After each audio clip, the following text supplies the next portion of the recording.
I'm Chris Alexander from Red Queen Consulting. With me is John. Thanks for being here, John.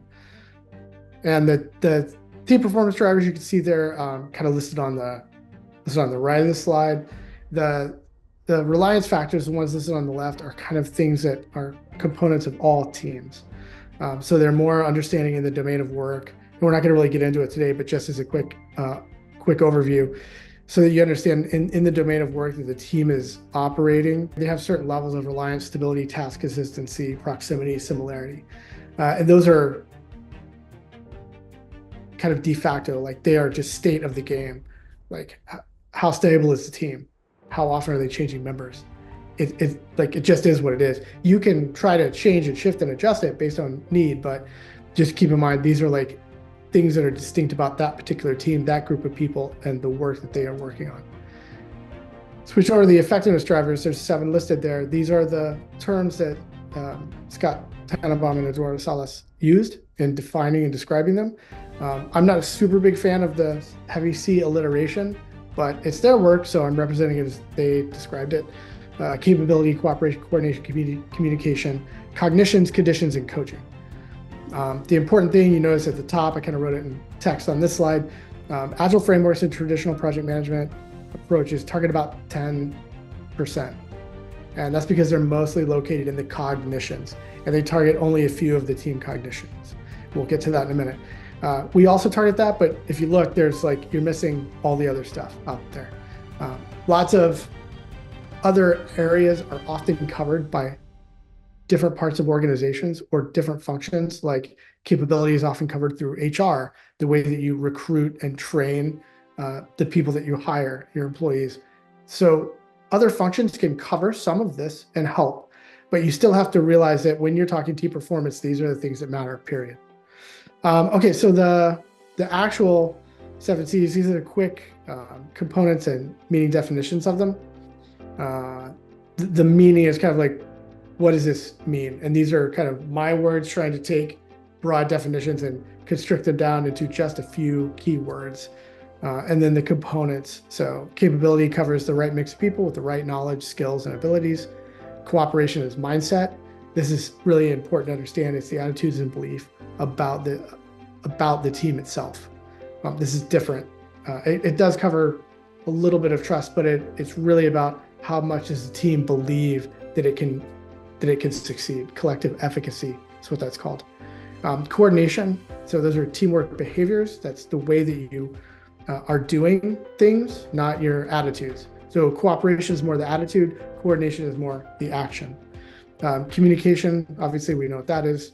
How well does the team communicate inside and outside? Cognitions. This is where we talk about shared understanding of roles, priorities, vision, purpose, all the mental model things that the team needs to be able to work together. Coaching is really what they call leadership behaviors. That's both within the team and external to the team. So it's the right leadership behaviors and functions being done or not based on what the team needs. So situational leadership, functional leadership, designated leadership. It's just what is necessary and is it supporting team functioning. Conditions is the last one, and that's the environmentals. So the organization, leadership, local conditions, all the stuff that the team needs external to itself to be successful. All right, we're going to punch through just a quick overview of each of them. Capability, obviously, this covers the 5 fundamental teamwork skills, which are communication, feedback, conflict management, interpersonal relating, empathy, and just intersocial dialogue, relating to one another, and then leadership. And that's more the functional leadership, the in situ, in moment leadership. Personal attributes related to team effectiveness, cognitive ability, collective orientation, adaptability, conscientiousness, and agreeableness. So these are the 5 teamwork skills are skills that you can build and grow. And then the personal attributes also are things that you can develop and grow, but some of them are more obvious than others. This is also why I say like cognitive ability and adaptability, conscientiousness. These things you can kind of assess through HR methodologies. You can, when you do personality tests or previous experience, educational background review, that sort of stuff. So does the person have the knowledge, skills, and abilities needed to be able to perform in the team given the task. Cooperation, so this is team belief, collective efficacy. Does a team believe in itself? That involves trust. It involves interpersonal and team cohesion. Psychological safety is also a factor here. So this is where these dimensions and these behaviors and attitudes that affect how the team functions kind of fit. And this is kind of contrasted with the next one, which is coordination. And that is more the activities, the actions that the team undertakes. So the cooperation dimension is more beliefs and attitudes. Coordination is more actions. Obviously, there's relationship and effect between the two, but monitoring, situation monitoring, providing support, backup activities. I can't get my task done. Can you take it over for me and get it done because I have a competing priority or I have to step out? So that's the type of support that we mean. Task accomplishment support, backup support, planning support, adapting, being able to shift work and task items and activities to be able to get work done. Managing team emotions and conflict. So can we approach conflict purposefully and intentionally and meaningfully and in a constructive way? Can we manage our emotions in discussions about what we need to do, what the right answer is, what the way forward is, what the meaning of information is, et cetera, et cetera. That can be significantly impacted by, obviously, uncertainty and ambiguity and in the complexity in the environment, but the team has to learn how to do that. So that plays also affects communication. Obviously, we talked about communication. In general, this is a very broad topic, but this is essentially the quality of the communication within and amongst the team. Quality versus quantity is important. Is it clear, accurate, timely? Is there unique information? Is it closed loop or open loop? So what type of communication? And this is a little dependent on what type of work, right, the team needs to do, what is required, how much they need to communicate, how often, how critical is communication. But it's also a skill. Communication is a skill. So cognition is what a lot of people typically think of when they hear things like agile or project management. This is kind of the bucket where we talk about all the components of what the team understands about its mission and what it is supposed to be doing and how it is going to approach that mission and its job to fulfill a set of objectives, priorities, deliver work, et cetera, et cetera.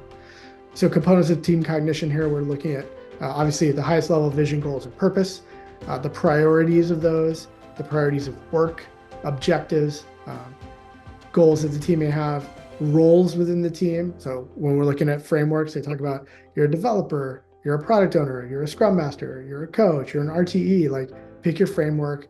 It's very role focused. And it also provides a set of interdependencies and norms for how work is progressed, broken down, who does what when, right? The rationale why, like why are we working on this, kind of applies to vision, goals, and purpose, but we all know like why is critically important. A critically important question and a critically important thing for the team to be able to understand, especially in more complex work. Expertise is important here. That's part of cognition as well. Contingency plans and planning and situational awareness. Now, this is the important distinction with situational awareness here is the cognition piece of it is, do we have situational awareness and are we updating one another? Updating the actual activity falls under coordination. How well do we update one another so that we maintain situational awareness, which is a shared team cognition.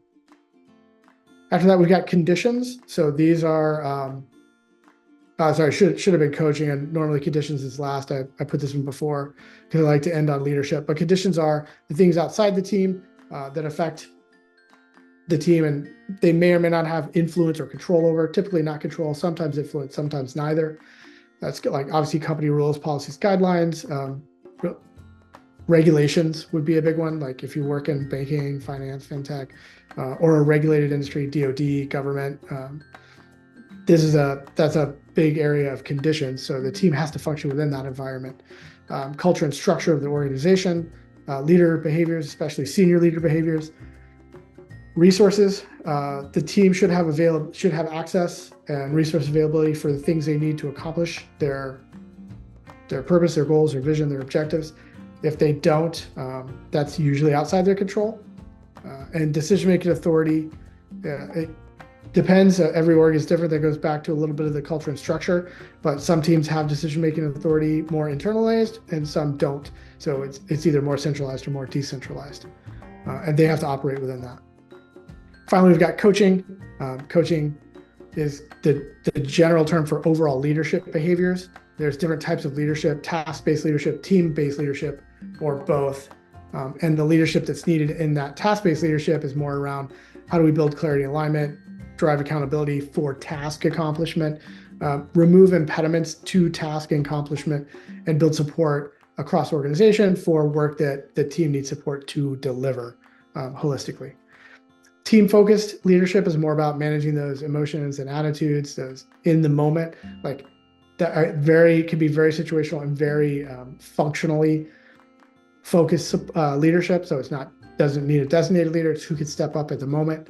The team-focused behavior for more designated leadership is to build a psychologically safe environment, encourage participation and empowerment, listen, be open to feedback. Obviously, these aren't all on there, but these are just, I think, kind of common. Then team and task, promote learning and adaptation. Will support both team functioning and task delivery and accomplishment.